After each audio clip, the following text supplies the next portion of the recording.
government would you like to see Kenya prioritize?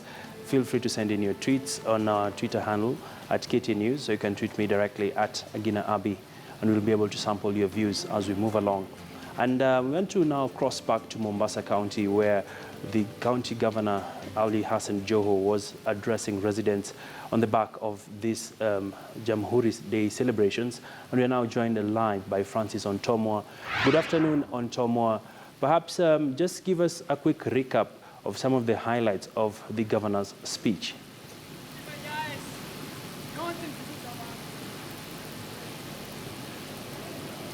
Well, Ontomwa, perhaps just give us a recap of the governor's speech earlier as he was addressing residents.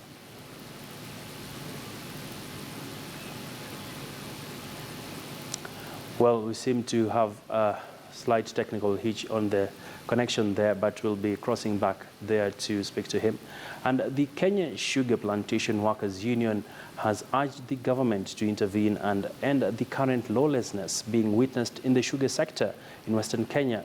The union's national chairman, MacDonald Wamacho, accused the police and political leaders in the region for their inaction, actually, even as two rival sugar farms engage in a vicious war for control of raw materials that has so far left 2 people dead.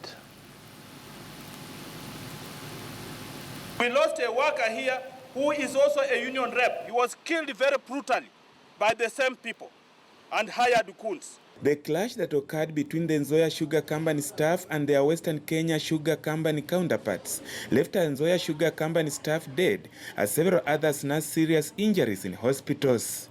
Let the government come up and tell us where are our sons. Let them do the sugar zoning so that kila mtu ile ameanza kampuni yake akae kwake.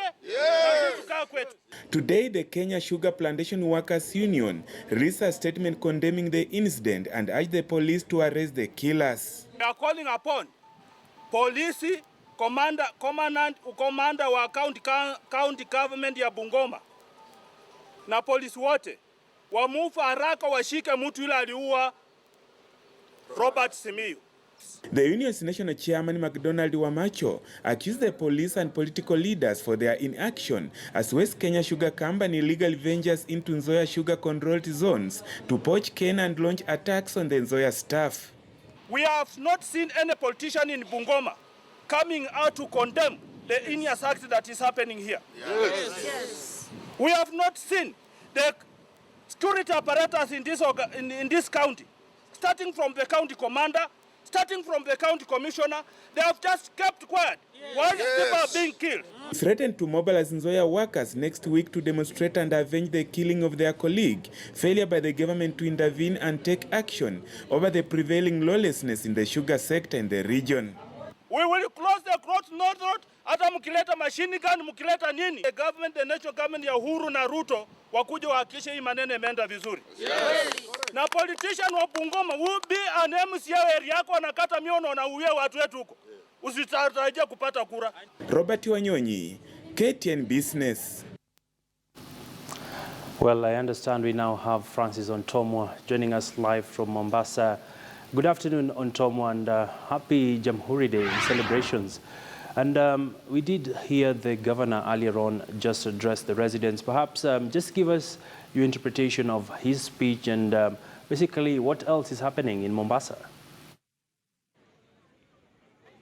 Well, happy Jamhuri Day to you, Abi. And indeed, we are just concluding events here at the Tononoka grounds where, of course, the celebrations have been going on here, the Jamhuri Day celebrations, of course, graced by the governor of Mombasa, Ali Hassan Joho, the county commissioner of Mombasa, Ivan Zachoki.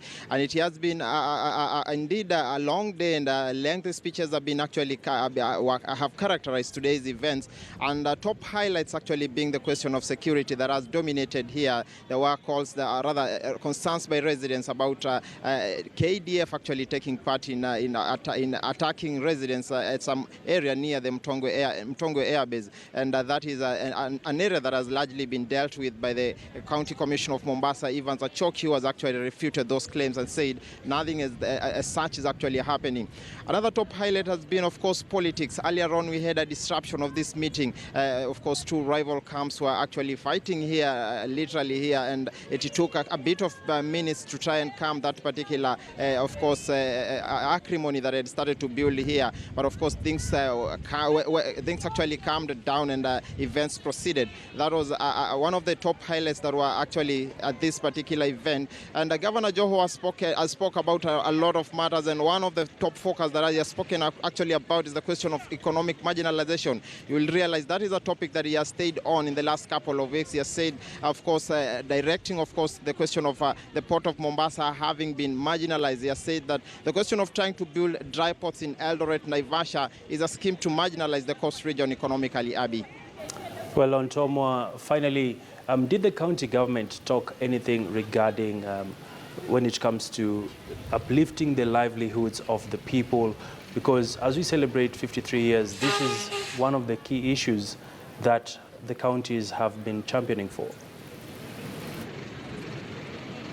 Well, indeed, Abby, the question of economic welfare, the well-being of the people of the coast region is one that has dominated affairs here in this particular meeting.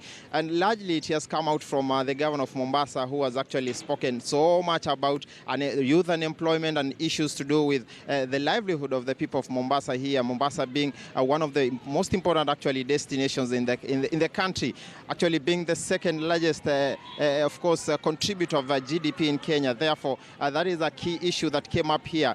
But many years, of course, since Kenya attained independence, nothing much to show in terms of addressing this particular issue of youth unemployment. And that, of course, remains a sticky issue here, and what actually many residents will keep talking about in coming days to try and, of course, handle this as a key issue, especially now that the country is actually months away from the general elections. Well, many thanks there, Francis Ontomwa, joining us live from Mombasa County, even as the country celebrates the 53rd Independence Day.